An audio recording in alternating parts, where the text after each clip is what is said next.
I've gone through about 3 iterations of this video scripted, and honestly none of them came out the way that I liked. So fuck it, we're doing it live. And also I probably just got demonetized by saying fuck it in the very first minute of the video, so please consider subscribestar.com/showpadotaku, if you don't mind.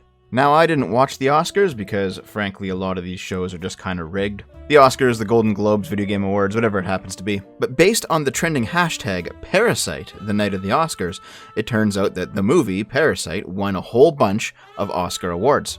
Parasite, by the way, is a Korean film, I think, basically about the dangers of excess capitalism. And you know what? Fair enough. Capitalism is not perfect either, guys, let's be clear. However, I couldn't tell you if the movie actually deserved it or not. Who knows? But of course, because these are Hollywood's bougie communists we're talking about here, there was one idiot who decided to drop some Marxism in her acceptance speech. We believe that things will get better when workers of the world unite.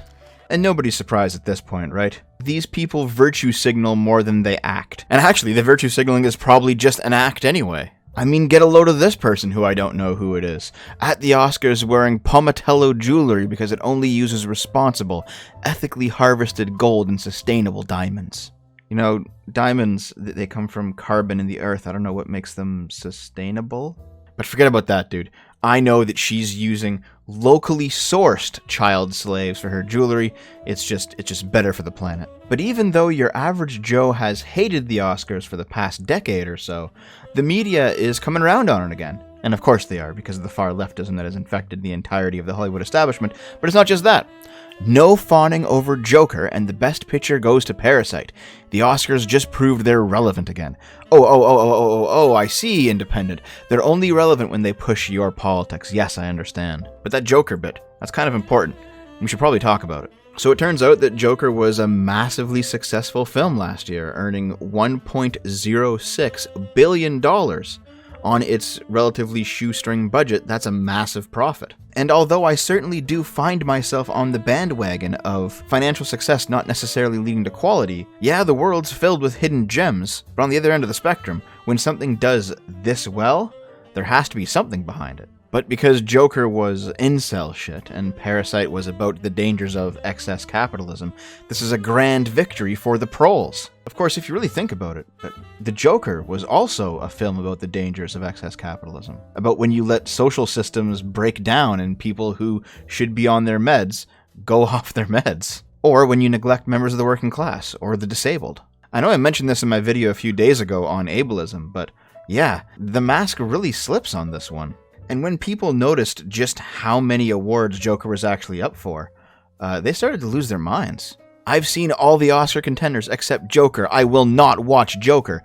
And I feel fairly qualified to say that these nominations are insanely sexist and racist, so brazenly biased towards white men that it feels like the Academy is straight up trolling us.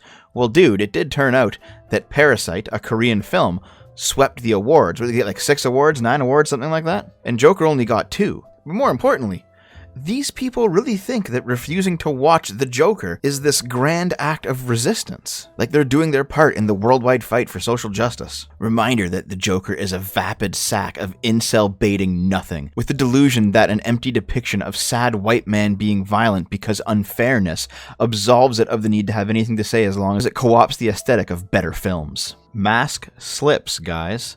All of those things that I mentioned before, the working class, the ableism, the healthcare discussion, none of that counts because he's white. It's never been about helping the disabled or the downtrodden. It's always been about hating white people.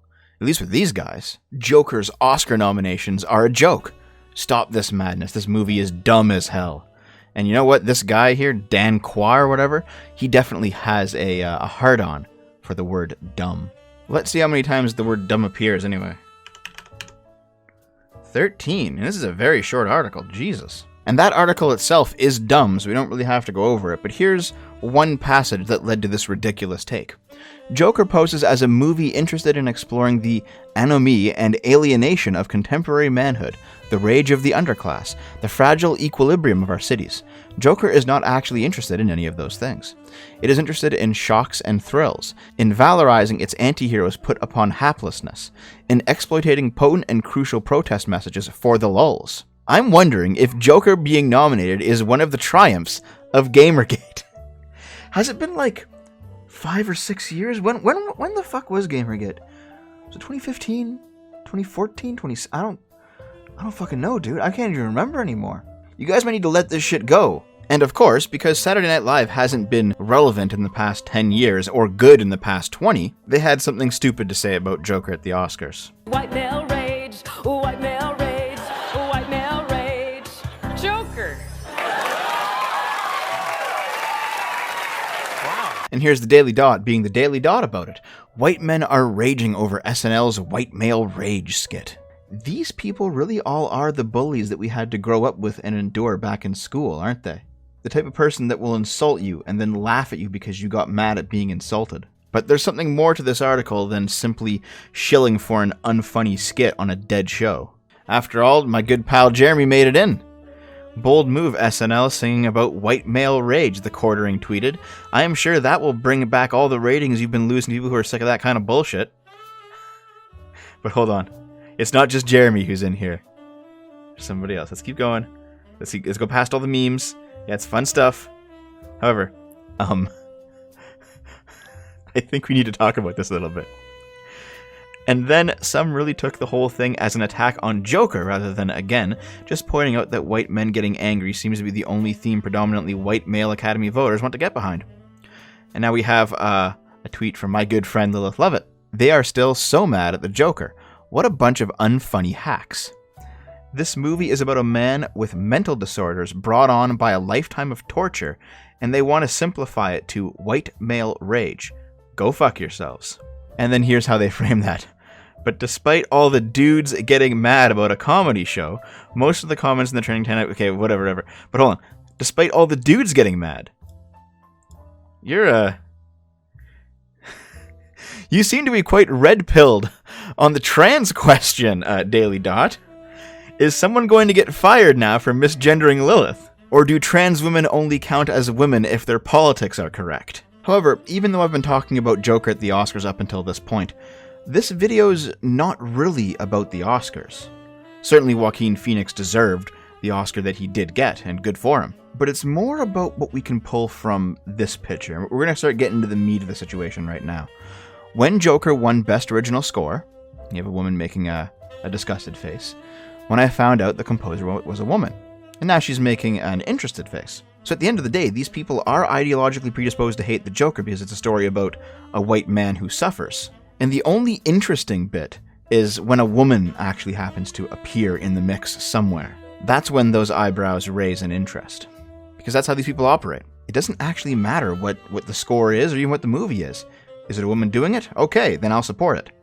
These are like the Elizabeth Warren voters or the Hillary Clinton voters who believe that having a vagina is more important than anything else. Do you think the composer wants this kind of fandom? People completely ignoring the quality of her work and only focusing on the fact that she's a woman? I thought we were all about judging people by the content of their character.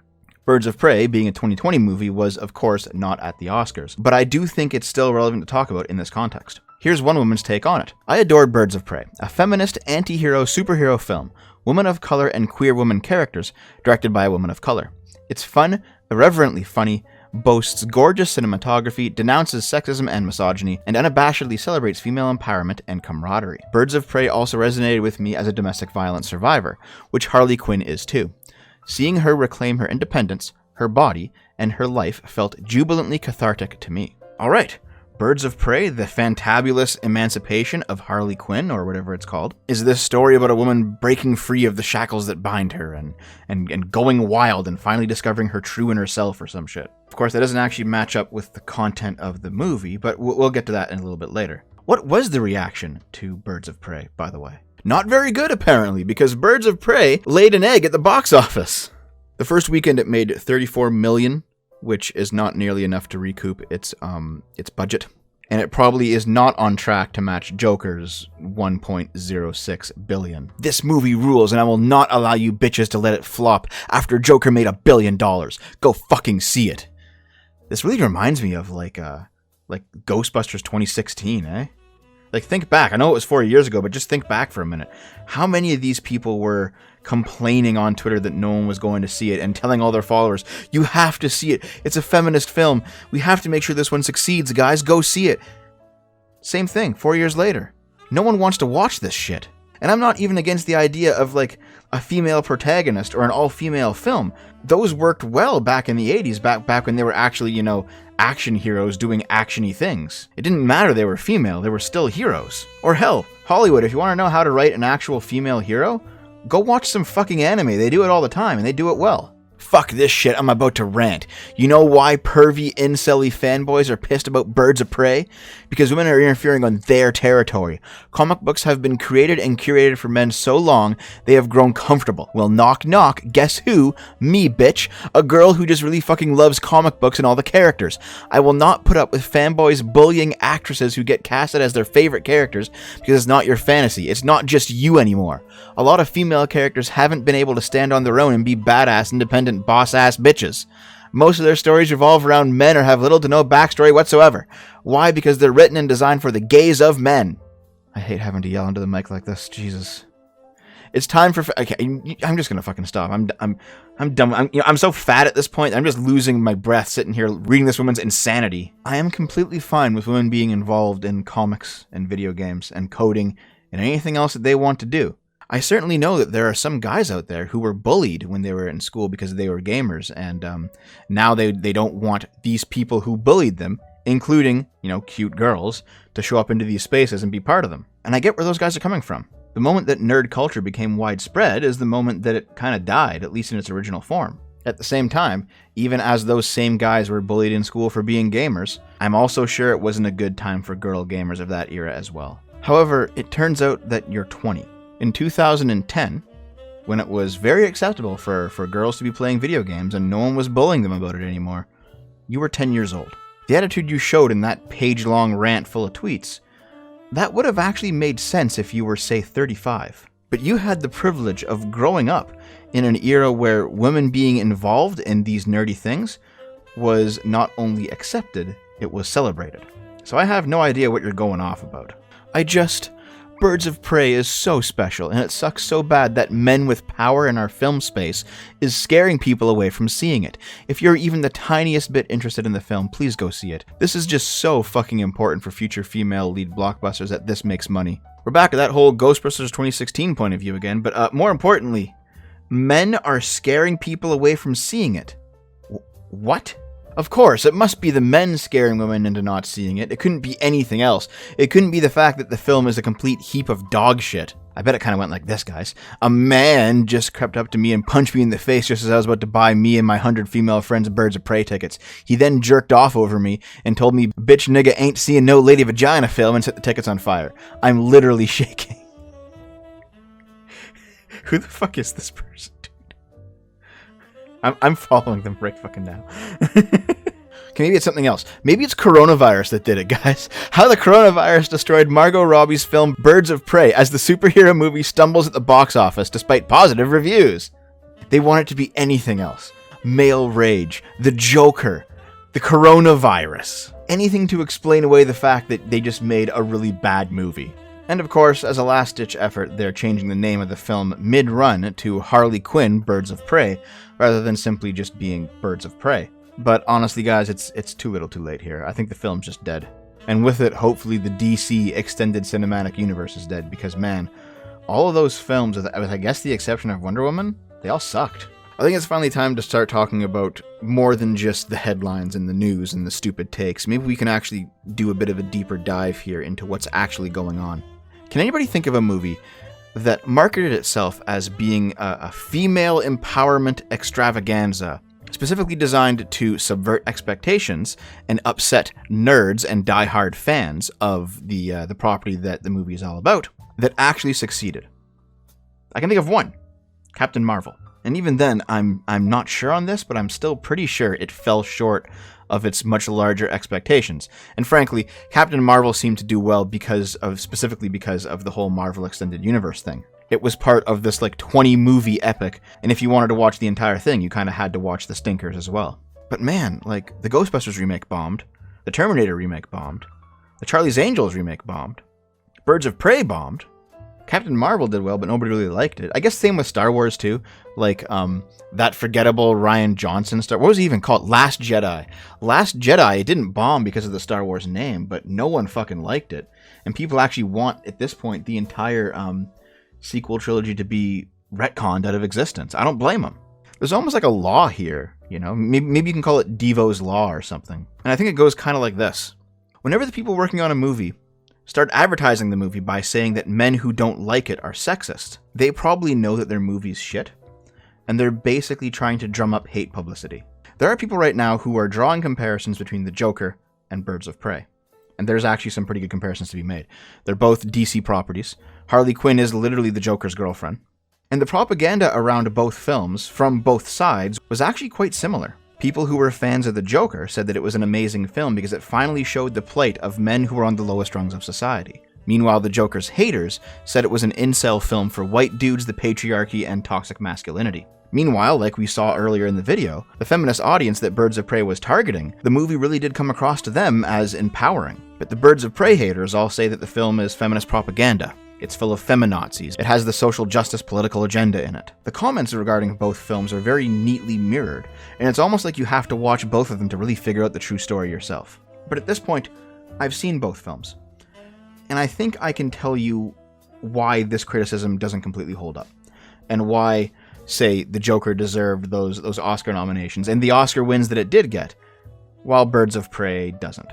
Of course, because the Oscars are a shit show, you might actually see Birds of Prey nominated next year, but who knows? Who cares, frankly? Firstly, both films are violent, and it's quite telling to see the mainstream media's reaction regarding that violence. Every major news outlet was afraid that the Joker was promoting incel violence and it had to be banned or shut down or something because there was going to be a shooting in a theater or whatever. Meanwhile, in the story of Birds of Prey, Harley Quinn is literally a crazy woman who goes on a violent spree herself, after ending this toxic relationship. And we all know that women like that exist too, the same way that incels do. It's why the common joke is don't stick your dick in crazy. Don't get involved with a woman who will treat you like shit and will go absolutely nuts once the relationship is over. It is sound advice, but nobody in the media rang the alarm bells over, say, slighted girlfriends who had gone a bit nuts that their guy left them, and how those women were going to be radicalized by Birds of Prey. So the media's double standard is obvious, but it's not just that. It's also that, ultimately, Birds of Prey presents Harley Quinn as somebody that the audience should strive to be. Even though she's objectively terrible in the movie, she's still the hero of the movie. Meanwhile, Arthur Fleck, the Joker in the Joker movie, he's not the hero at all.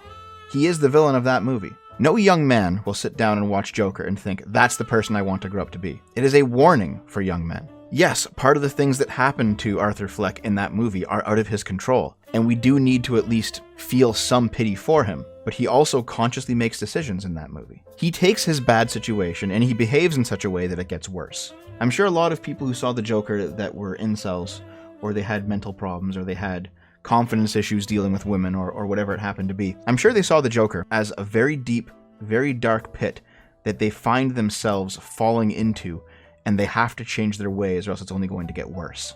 That's not radicalizing them towards the Joker's level of violence. It's desperately telling them to try and get some help and get out of that situation, and to maybe make their lives a little bit better because of it. None of that happens in Birds of Prey. Harley Quinn is not presented as a pitiable character in the same way that Arthur Fleck was. She's presented as an empowered woman. She is basically a young, beautiful sociopath. And if that's actually the role model for women to follow nowadays, what happens when the youth and the beauty disappear? All you're left with is a sociopath. And who wants to be around that? In essence, Harley Quinn repackages evil as attractive, while the Joker acts as a dire warning. This is what will happen to you and your life if you go down this road. It's absolutely no surprise to me that everyone flocked to see the Joker, while really only two types of people watched and enjoyed Birds of Prey. Young, beautiful sociopaths who have a desire to have their own BS validated, and aging, frumpy sociopaths who are wondering where their life went wrong.